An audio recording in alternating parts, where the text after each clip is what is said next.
tous. Donc effectivement, nous venons de voir un certain nombre de stratégies avec les exposés précédents, stratégies au niveau de la flore pour la pollinisation. Ce que je vous propose maintenant, c'est de... Plus près du micro, ok. C'est de regarder par un exemple d'interaction mutualiste de plus près l'aspect en fait pollinisation pour la nourriture, donc l'interaction spécifique au niveau de la nourriture, et en prenant un certain nombre d'exemples au niveau de la flore mellifère, et donc d'exemples essentiellement pour les abeilles domestiques. Donc ma présentation va être divisée en un certain nombre de parties. Donc je vais faire un rappel vraiment très rapide sur l'alimentation des abeilles domestiques. Puis je parlerai essentiellement de la partie mutualisme de la pollinisation pour l'alimentation, en regardant plus précisément deux aspects, l'aspect du nectar et l'aspect du miella. Donc au niveau toujours des différentes abeilles domestiques. Et vous verrez qu'on ne restera pas que sur le continent européen pour évoquer ces différents aspects. Je vais en particulier utiliser un certain nombre d'exemples qui ont été tirés des différents voyages d'études que nous avons faits avec la Société botanique de France. Et je terminerai donc par une petite conclusion au niveau de la flore mellifère ou de la flore d'intérêt apicole. Donc si je reviens un petit peu sur l'alimentation des abeilles, donc effectivement, les plantes sont des ressources essentielles pour les hyménoptères et donc évidemment pour les abeilles domestiques. Et à l'exception de l'eau, leur nourriture est essentiellement constituée de nectar et de pollen. Et ce nectar et de pollen, vraiment pour leur alimentation personnelle.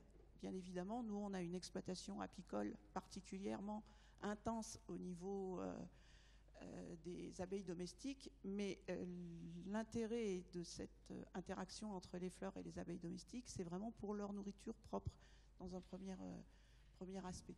Et il faut avouer que ce régime, qui est effectivement un régime essentiellement végétarien, distingue donc tous les hyménoptères des guêpes ou des fourmis qui ont une alimentation entre guillemets beaucoup plus élargie ou différente par rapport à cette alimentation purement florale entre guillemets. Donc sur le petit schéma à droite, vous avez les deux principales sources d'alimentation pour les abeilles, le pollen et le nectar, avec effectivement des spécificités pour la consommation. Donc le pollen est consommé par les nourrices pour alimenter les larves et la reine. Le nectar, essentiellement récupéré par les butineuses, pour la consommation propre du rucher et consommation propre pendant toute l'année en fait. Donc on a là un exemple de mutualisme pour la pollinisation, mutualisme avec un aspect qui a déjà été évoqué et que Marc-André a en particulier mentionné par un petit schéma, qui est l'aspect de récompense, c'est-à-dire mutualisme avec une récompense. Cette récompense est la nourriture. Et dans le cas des abeilles domestiques que je vais regarder plus précisément aujourd'hui, on a donc deux aspects, les fleurs qui vont offrir du nectar et les plantes qui vont offrir du miella. Je vais rester sur l'aspect de la flore mellifère, c'est-à-dire que je ne vais pas aborder l'aspect consommation de pollen, qui a aussi été évoqué lors des précédents exposés. Donc je vais rester sur ce nectar et sur le miella au niveau des abeilles domestiques. Donc déjà pour resituer, il faut voir qu'au niveau du nectar, et c'est également valable pour l'apport sucré comme le miella, c'est qu'il y a trois notions importantes pour la consommation de l'abeille. La quantité de nectar que les abeilles peuvent retirer des fleurs. Il faut voir que pour faire 1 litre de nectar, il faut visiter, ou du moins l'abeille, les abeilles butineuses doivent visiter des chiffres qui sont annoncés entre 20 000 et 100 000 plantes. Donc ça représente des allers et retours non négligeables. Donc comme on l'a vu hier en particulier, des allers-retours sur des distances qui vont de 1 à 5 km en moyenne. L'autre point important, et ça on va le voir surtout au niveau de l'exposé, c'est la composition en sucre, puisque ces nectars sont vraiment des alimentations sucrées pour les abeilles. Et puis un point qu'on a évoqué sur les stratégies, qui est l'accessibilité. Et ça, avec une accessibilité spécifique qui va être liée à la morphologie, on va le voir, de l'abeille. Donc le nectar déjà, prenons cette première alimentation. Le nectar, qu'est-ce que c'est? C'est une sécrétion, donc c'est une source principale, c'est la source principale du miel. C'est sécrété par la plante à partir de glandes qui sont appelées des nectaires. Donc l'existence de ces glandes a été révélée il y a déjà plusieurs siècles par les différents botanistes. Donc en 1717, Vaillant avait nommé Miellet ces glandes en fait qu'il avait observées sur des plantes, donc qu'il avait appelées Miellet avec les parties de la fleur qui produisent une matière sucrée. Et donc là, c'était publié dans le discours sur la structure des fleurs. Et l'appellation nectar même, qui provient du latin nectar, donc délice des dieux, si on peut dire, petite boisson des dieux, le terme revient à Linné en 1735. Donc vous voyez que la notion de nectar et de production, en fait, de nectar et de liquide sucré n'est pas un fait nouveau, même si effectivement on n'avait pas l'origine exacte de cette production au niveau de la fleur. Ce que l'on distingue pour la localisation de ces nectaires et donc pour la localisation du nectar, c'est deux types de localisation avec des nectaires qui sont des nectaires floraux. C'est ceux qui vont vraiment nous intéresser pour la production du miel et pour les abeilles domestiques. Donc ces nectaires floraux sont situés sur le réceptacle floral à différents endroits. Donc à la base du périanthe, sur les sépales, essentiellement sur les pétales, mais on peut avoir aussi des glandes, des nectaires au niveau des étamines. Et puis on distingue également des nectaires extrafloraux situés sur les parties végétatives, comme sur les tiges, qui sont d'un moindre intérêt pour la production apicole, mais qui sont d'un intérêt relativement important pour d'autres communautés d'insectes, comme on va le voir dans l'image suivante. Par contre, ici, vous avez au niveau un exemple de la forme des nectaires, ici sur des renoncules de Nouvelle-Zélande, et vous voyez, vous avez des évolutions et des formes qui peuvent être relativement différentes.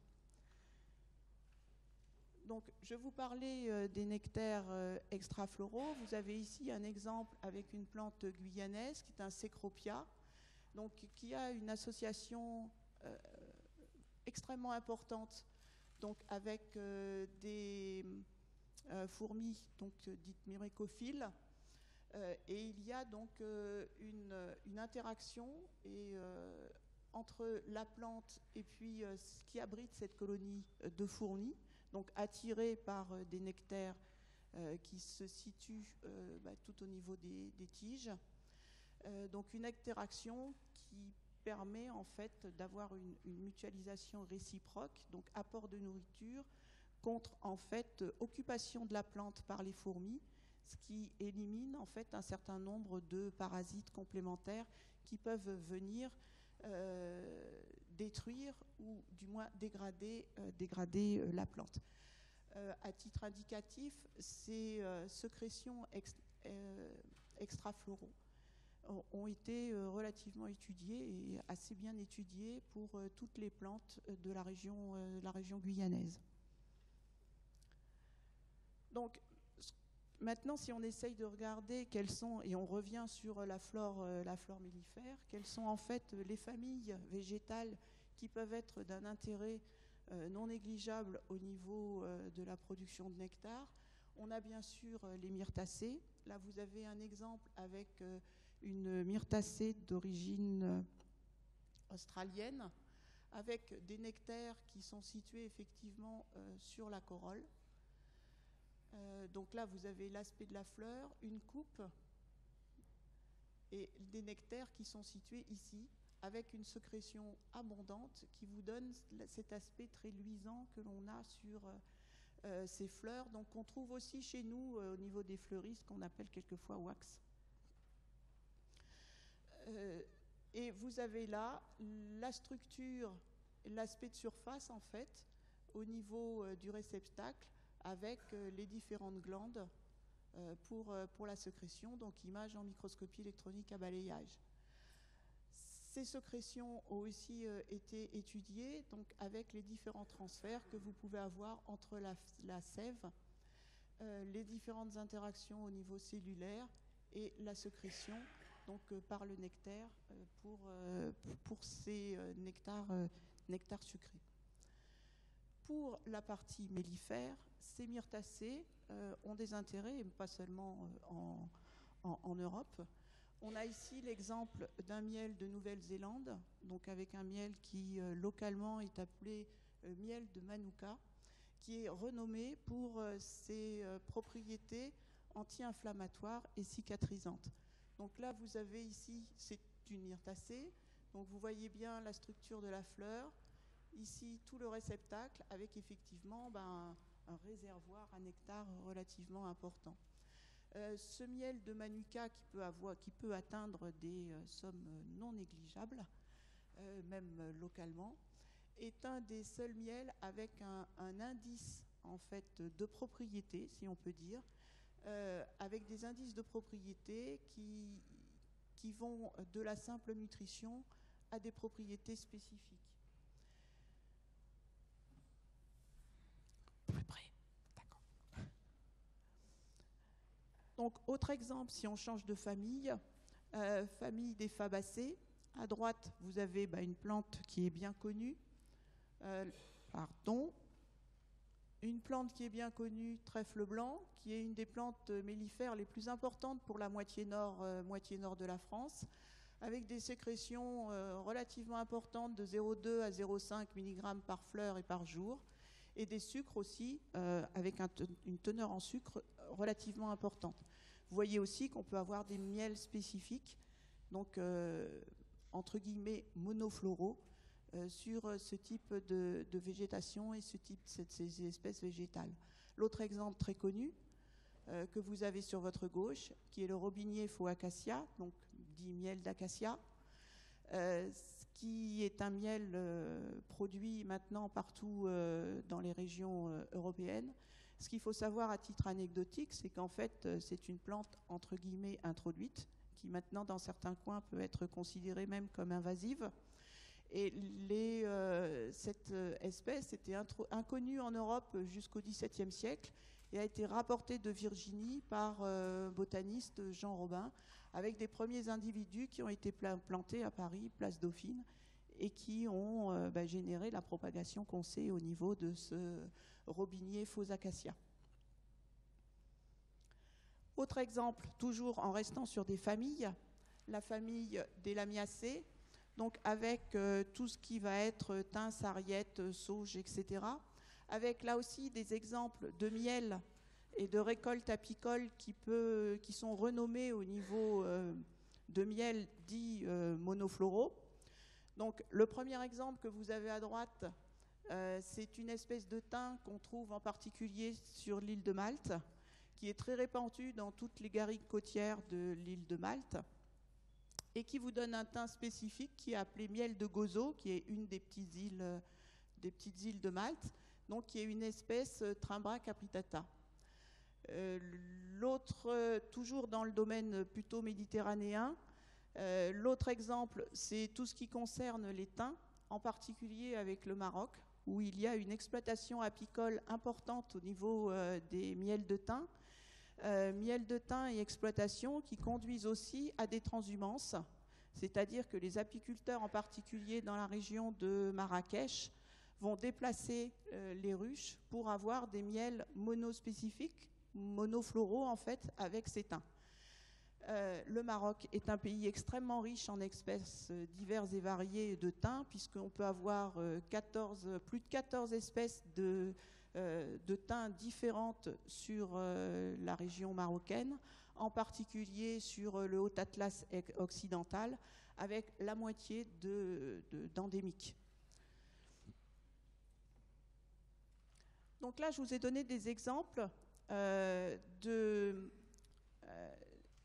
familles, en fait, de familles végétales qui conduisent à des flores mellifères. Mais dans certains cas, on peut avoir aussi une exploitation ou du moins un intérêt des abeilles pour des plantes pour lesquelles on n'aurait jamais pensé. C'est le cas en particulier des palétuviers. Palétuviers donc dans les régions tropicales, où effectivement on peut avoir une exploitation apicole avec des miels de mangrove. Vous avez ici la photo donc, des miels de mangrove guyanais, donc, qui sont récoltés pendant la saison sèche, d'août à septembre, avec principalement des ressources de nectar qui proviennent de deux espèces de palétuviers, mais des familles, vous voyez, des familles végétales différentes.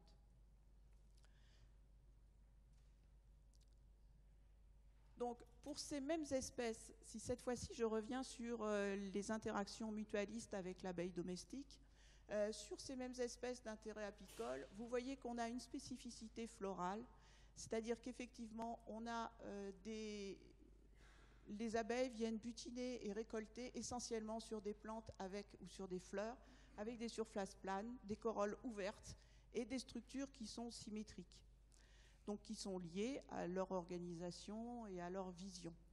Donc ça veut dire quoi? Ça veut dire qu'effectivement, une abeille va butiner des corolles relativement ouvertes.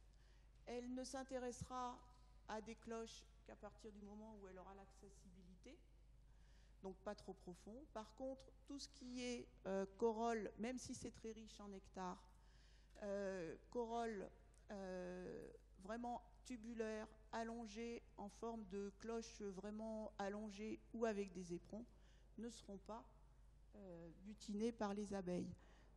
Pourquoi? Parce qu'en fait, les pièces buccales de l'abeille sont relativement courtes. Pour ça, j'essaye de... Rappelez-vous le petit film que vous avez vu hier avec les réflexes pavloviens, où l'abeille tirait la langue en fonction des odeurs.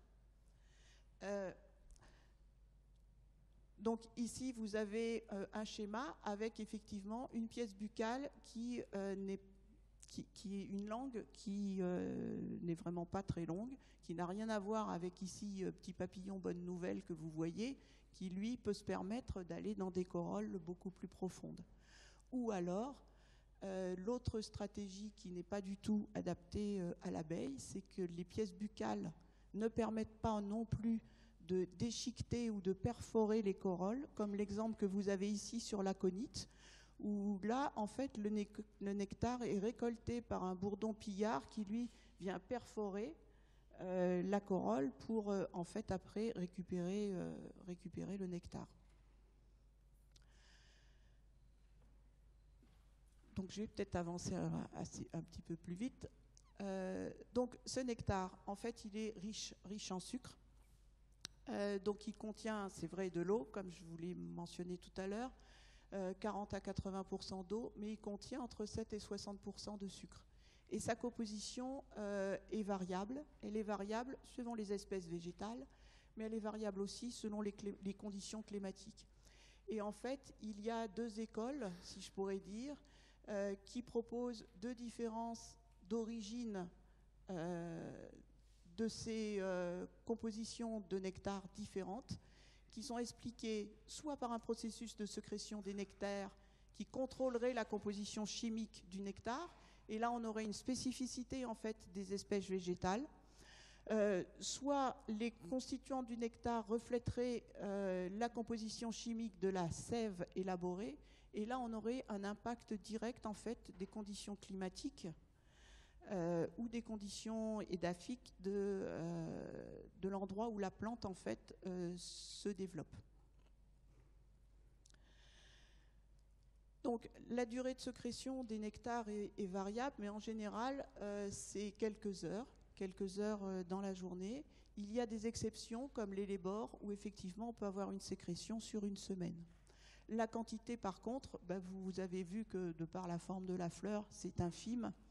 Donc ça nécessite beaucoup d'allers-retours des abeilles pour effectivement pouvoir produire le nectar. Un point relativement important pour cette production de nectar, c'est la composition en sucre. Donc on va distinguer 3 types principaux de nectar selon cette composition en sucre. Des nectars à saccharose prépondérant, des nectars où on a un taux équivalent saccharose, fructose, glucose, et des nectars dans lesquels le glucose et le fructose dominent. Et ça, on retrouve en fait une évolution suivant des espèces végétales. Vous avez ici un tableau qui résume quelques compositions de nectar pour des rosacées ou des fabacées. Si je prends par exemple ici Pyrrhus malus, vous voyez qu'on est majoritairement à dominante de saccharose. Par contre, si je reste sur le même genre, mais avec une autre espèce, vous voyez qu'on avait des évolutions non négligeables en termes de répartition des sucres dans cette composition de nectar. Si je prends Rubus idaeus, vous voyez que là, vous avez un mélange à peu près équivalent fructose-glucose. Si je prends des fabacées, le trèfle blanc dont on a parlé, vous voyez qu'on est majoritairement saccharose. Par contre, le robinier, vous voyez surtout le point important, c'est qu'on est très faible en glucose. Donc ce glucose et ce fructose que vous avez au niveau de la composition du nectar ne préexistent pas dans la composition chimique, en particulier de la fève, et ils proviendraient de l'is du saccharose, donc avec déjà des enzymes qui sont intégrées dans les nectaires.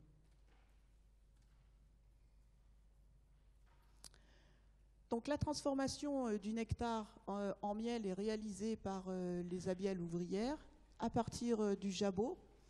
Et dans ce jabot, vous avez un certain nombre d'enzymes, donc l'invertase en particulier, qui là aussi va hydrolyser le saccharose en glucose. Le saccharose en glucose et fructose. Alors, vis-à-vis du miel, il faut avouer que ça a un intérêt non négligeable, et pour la production apicole également, indépendamment de tous les goûts différents qu'on peut avoir sur les sucres, c'est que ce rapport et cette composition glucose-fructose, en ajoutant la composition glucose-eau, est en fait responsable de ce qu'on va appeler la cristallisation du miel, du sucre aussi. Et vous avez vu qu'on a des compositions très différentes au niveau des nectars, et donc dans des miels monofloraux, on va aussi avoir des compositions des miels très différents vis-à-vis de la chimie des sucres. Donc si je prends un miel de colza, il est riche en glucose, il va cristalliser très vite. Donc vis-à-vis de notre production, nous, ce que vous mettez sur la tartine, c'est pas d'un intérêt, du moins... c'est pas très grave d'avoir un miel cristallisé. Par contre, vis-à-vis d'une production ou d'une récolte au niveau apicole, ça peut avoir un intérêt, parce qu'effectivement, une cristallisation très rapide, ça veut dire une cristallisation au niveau des cadres. Et donc, quand vous extrayez après le miel, ça veut dire qu'éventuellement, si vous extrayez pas suffisamment rapidement après la récolte de colza, ça veut dire qu'il faut réchauffer les cadres pour après récupérer le miel. L'autre cas que vous connaissez tous, c'est le miel d'acacia, donc entre guillemets acacia, faux acacia, puisque là c'est bien une fabacée, où vous avez une très faible teneur en glucose, et donc vous avez un miel qui reste liquide et qui va cristalliser extrêmement lentement, à condition bien sûr qu'on ait un miel monofloral. Cette production de nectar, on voit effectivement qu'elle va conditionner en grande partie le degré d'attraction et la fréquence de passage des agents pollinisateurs. Donc on est vraiment dans un exemple d'interaction mutualiste. Et bien sûr, ça a eu un intérêt vis-à-vis d'une production apicole, un intérêt aussi pour la pollinisation des cultures. Surtout que dans certains cas, on peut avoir une incidence du type de production agricole sur la qualité ou la quantité de nectar. Ici, j'ai mis un exemple sur le colza. avec des études qui avaient été faites entre 1980 et 1990, qui ont montré qu'on pouvait avoir une différence de sécrétion nectarifère entre le moment où on plantait des hybrides et en fait le moment où on avait un certain nombre de plantes entre guillemets naturelles ou d'origine. Et ces hybrides donc sécréteraient moins de nectar. La composition par contre en sucre serait exactement la même, mais on aurait une production moindre. Ça ne veut pas dire que l'abeille qu'on met à côté de les ruchers qu'on met à côté de ces champs vont avoir moins, parce que les abeilles vont s'organiser en fait pour avoir plus de rotation. Donc elles vont, elles, s'adapter pour toujours engranger la même quantité de miel dans la ruche. Deuxième source sucrée, et qui n'a pas forcément du tout le même rapport vis-à-vis des interactions mutualistes pour la pollinisation, c'est la sécrétion de miella, qui peut être une source d'apport non négligeable pour les abeilles, donc d'apport sucré, et qui peut compenser en fait le nectar ou l'absence de nectar dans certaines régions.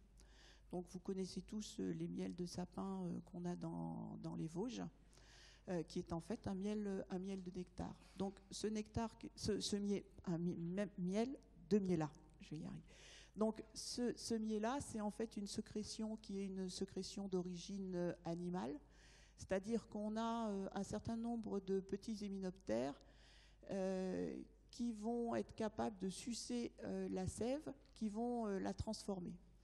Vis-à-vis des sucres, ce qu'il faut retenir, c'est que ces miels-là n'ont pas du tout la même composition, et on aura donc des sucres spécifiques dans les miels-là, et en particulier un sucre qui est la mélésitose, qui vous donnera le goût très particulier des miels de sapin ou des miels de chêne, donc qui vous donne des goûts beaucoup plus forts que ce qu'on peut avoir sur les nectars classiques au niveau des productions végétales. L'exemple que l'on peut avoir au niveau d'une production apicole, c'est celui qu'on aura en Nouvelle-Zélande. En Nouvelle-Zélande, effectivement, dans l'île du Sud, vous avez des grandes forêts de Nothofagus, qui sont en fait les hêtres d'Amérique de l'hémisphère sud. Donc des miels de Nothofagus qui ont une association particulière avec là aussi un type de, je vais dire cochenille, c'est peut-être pas le bon terme, qui va pondre sous l'écorce. Et en fait, les insectes et tous les stades larvaires vont récupérer la sève et vont envoyer tout le surplus par un petit tube que vous voyez ici à l'extérieur. Et effectivement, ce surplus, par contre, peut faire la joie en local, surtout des oiseaux, mais des différents ruchers qu'on peut mettre à proximité de ces grandes forêts de Nothofagus. Donc là, vous avez la surface d'un des Nothofagus avec l'écorce. En plus, il y a une association, je crois, avec un champignon. Ça, c'est Marc-André qui pourra peut-être nous en dire plus. Et puis, vous avez ici les petits tubes donc, de sécrétion du surplus. Et là aussi, ça vous donne un miel très spécifique, un miel de miella, donc qui est renommé localement. Cette production de miella, eh bien, en fait, elle est aussi fonction des conditions climatiques et fonction du cycle larvaire de l'animal qui produit ce miel-là. Donc à droite, vous avez ici un exemple donc, sur l'Europe avec des miels alchènes qui ont été suivis sur 3 années. Et vous voyez qu'ici, en fonction des conditions climatiques, donc de la génération en fait de toutes ces interactions au niveau des insectes, vous pouvez avoir déjà des décalages dans le temps de la production de miella, et puis en plus des évolutions non négligeables en quantité. Si maintenant vous reprenez la fabrication, le miela, donc sur les Notophagus en Nouvelle-Zélande, vous voyez aussi qu'on a une évolution en cours d'année qui est clairement liée cette fois-ci au cycle de vie de l'insecte responsable de la sécrétion de miela. Donc voilà pour ces quelques exemples et pour cet exemple en fait d'interaction mutualiste en utilisant des exemples de flore mellifère vraiment basés sur l'abeille domestique. Donc ce que l'on peut conclure, c'est qu'on a donc des abeilles domestiques qui sont polylectiques, ça a déjà été dit, c'est-à-dire qu'elles utilisent un large gamme d'espèces végétales avec les restrictions que j'ai annoncées au niveau de la morphologie. C'est-à-dire qu'effectivement, il faut que, de par la forme des pièces buccales, il faut que l'abeille ait accès au nectar. Et ça, c'est valable, même si des travaux ont montré qu'une ouvrière reste assez fidèle à une espèce végétale lors de voyages de butinage. Mais cette fréquentation, donc plutôt fidèle à une espèce, et surtout basée à la vie de la colonie, c'est-à-dire qu'effectivement, à partir du moment où une abeille a vu qu'il y avait une source importante, elle prévient ses congénères et tout le monde va sur la même plante. Et je crois que là, on a un très bon exemple de mutualisme qu'on pourra appeler d'opportuniste en raison des contraintes d'accessibilité au nectar. Voilà. Et je terminerai juste par un petit mot d'étymologie. C'est qu'effectivement, si on respecte les règles d'étymologie, eh bien en fait, les plantes nectarifères ou productrices de miela ne devraient pas être appelées mellifères, puisque le terme mellifère devrait être essentiellement réservé aux plantes qui sont nectarifères. Je vous remercie pour votre attention.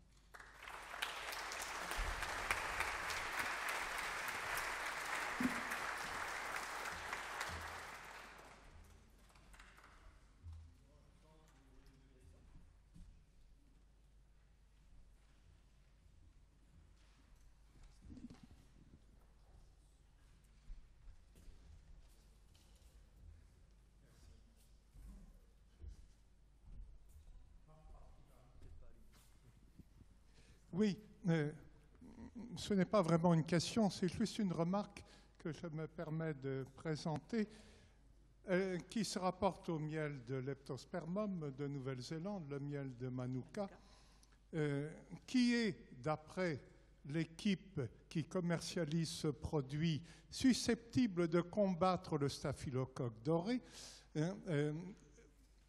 Pour autant que je sache, aucune étude scientifique objective n'a corroboré ces dires. Et le prix de 150 à 200 € le kilo pour ce produit peut paraître un peu exagéré, même un peu beaucoup.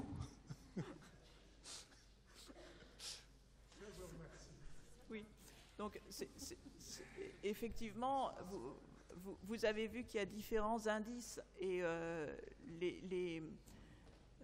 donc, par contre, des études ont montré que les propriétés cicatrisantes apparemment étaient clairement démontrées. Pour tout ce qui est résistance aux infections, donc ce qui est pour le Manuka de type 12, c'est-à-dire l'indice le plus élevé, effectivement, il y a encore des controverses sur l'efficacité thérapeutique dans le cas des staphylocoques.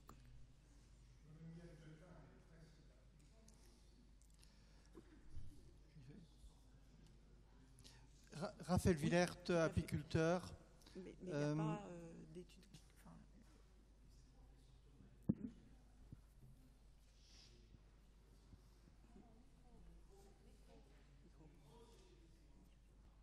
Il y avait un commentaire complémentaire. Raphaël Villert, apiculteur. C'est au sujet de très belles photos sur des champs de tournesol.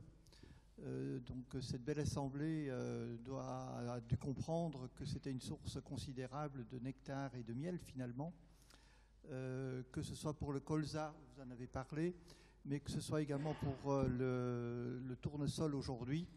Ce sont des plantes qui sont issues de croisement et d'hybridation complexe et qui ne produisent plus de nectar et donc de nourriture pour les abeilles.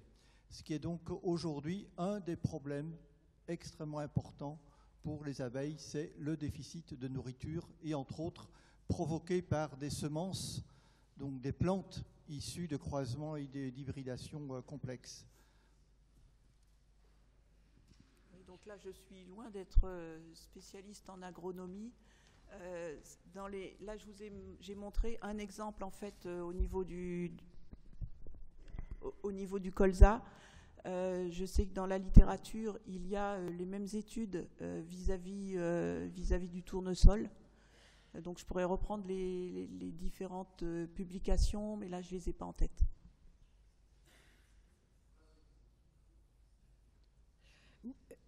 Oui, merci. Merci. Juste une toute petite remarque pour distraire un peu tout le monde. Vous avez parlé des arbres de mangrove qui produisent du miel, qui permettent de produire du miel, et en particulier de l'Avicennia.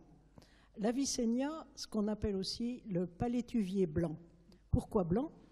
Parce que comme il vit dans un milieu non seulement salé, mais souvent sursalé, plus que l'eau de mer, il absorbe le sel et il le rejette au fur et à mesure sur les feuilles. Donc il est blanc. Et je trouve que c'est amusant de voir qu'un arbre plein de sel produit un nectar sucré.